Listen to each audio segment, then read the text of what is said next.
So hey guys, it's Ziant again, and no, your eyes are not deceiving you. I'm playing Battlefield. Battlefield 3, the game that I actually enjoy, along with Bad Company 2, though there will be some who say that Bad Company 2 is not Battlefield. And to be fair, it's not Battlefield in the traditional sense. It's much more infantry-based, much more gun-on-gun, vehicle play. While important, not the main focus. That being said, I will make it known now that having gone back to Battlefield 3, I prefer it to Battlefield 4. For a number of reasons, the host of which I will not bore you by saying. However, the point of this video is not to talk about Battlefield 3 versus Battlefield 4 versus Bad Company 2 versus Black Ops 2 versus Ghosts versus all of these other games that have come out and are not very good and blah, blah, blah, blah. No, instead I want to talk about something topical.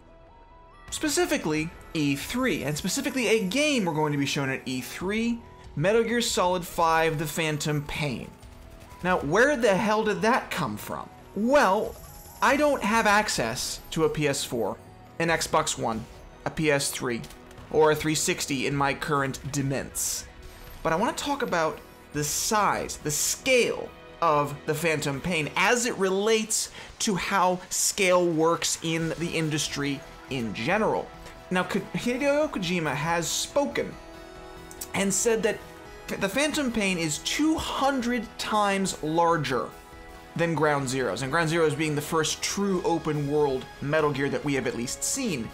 And then he put out a picture showing the map of The Phantom Pain as it compared to every single other Metal Gear title going all the way back to the SNES, or is it Metal Gear? Not Metal Gear Solid, not Metal Gear Peace Walker, the first one that ever came out in like 81 or 83. The Phantom Pain map could probably hold the entire Metal Gear franchise about 5 times over.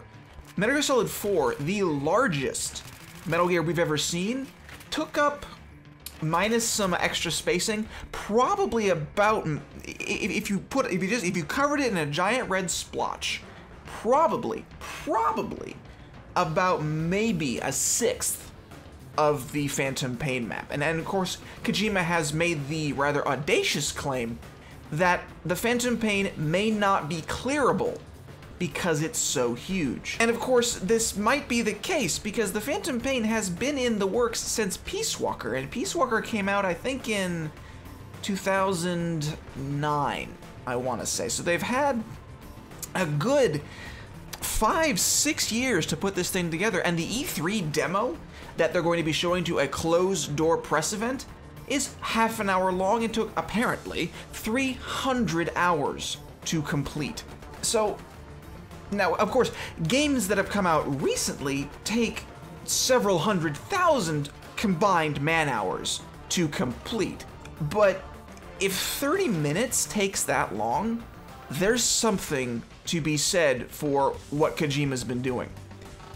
And of course, when you look at something like The Phantom Pain, this is a game that is supposed to be his swan song, the last Metal Gear he ever created, which, of course, he said before, Metal Gear Solid 4, the last Metal Gear. Peace Walker was supposed to be Metal Gear Solid 5, they didn't want it because it was on the PSP, they're like, no, Konami says, no, that would be very stupid.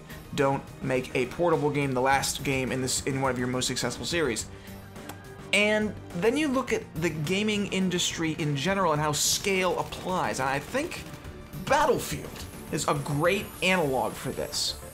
Because Battlefield 3, as it compared to Battlefield Bad Company 2, and I have no context for Battlefield 2 or Battlefield 1942. I've not played the games. I own Battlefield 2, but I've not played it because at the time Battlefield 3 was just about to come out, and I was like, yeah, you know, I'll probably come back to this eventually, but it's such an older game with such an entrenched community that me learning anything about it would really only give me a personal appreciation for how the game works. Now, I couldn't bring it to you guys probably. Well, I could, but the point being is that Battlefield 2 and games like it, I have no context for.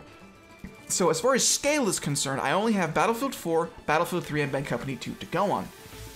And the phrase goes that size doesn't always matter.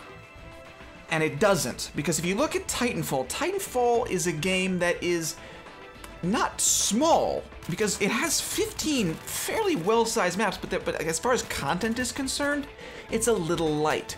The maps are the only thing that there's a lot of, simply because they spent a lot of their time making sure the maps worked. And then you look at Battlefield 4 as compared to Battlefield 3, especially as it compares to Bad Company 2, which is my personal favorite. Size ruined the game. Now, I've talked to some people who worked in the games industry and have connections at DICE, and the problem with big maps like that is that with the amount of people in a server, servers can't handle 64 players very well. Now, they can handle it, don't mistake me, it's possible, but getting it to work seamlessly is exceedingly difficult. And when you upgrade an engine as complex, and it is complex, as Frostbite, not just Frostbite 3, there are going to be hiccups, and unfortunately DICE made the mistake of adding a ton of hiccups, so much so that the game, for me at least, is completely unplayable. And if I look at something like Battlefield 3, which was focused first, unfortunately, on the consoles, and the maps were built for 32 players, it worked. Because even when you were playing with just 32 players, or on a map like 64 players, there was enough space, and there was not as much going on. Levolution causes issues. That's why we haven't been seeing it. And so when you look at Battlefield 4 as compared to Battlefield 3, again, size broke it. Complexity broke it. Titanfall works out of the box because it's not very complex. It works because there's not a ton going on.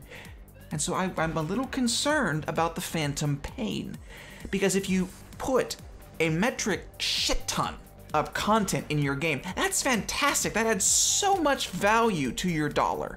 If there are several hundred hours of content like there is in, say, Skyrim, that's fantastic.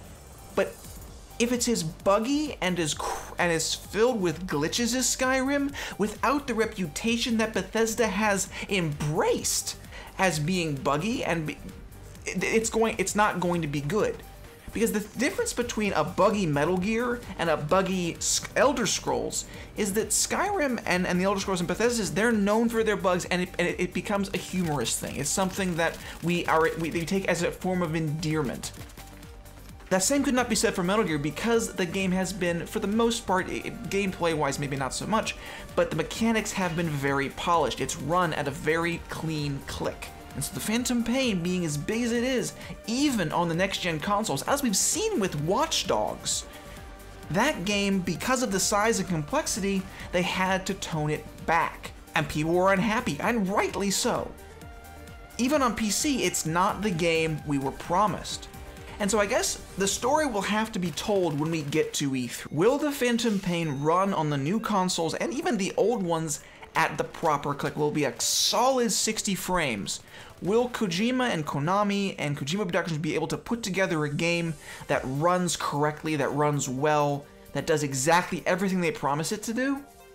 Honestly, I don't think so, but Kojima has surprised us all before, as have a lot of developers at E3. So thanks guys for watching, and I'll see you next time.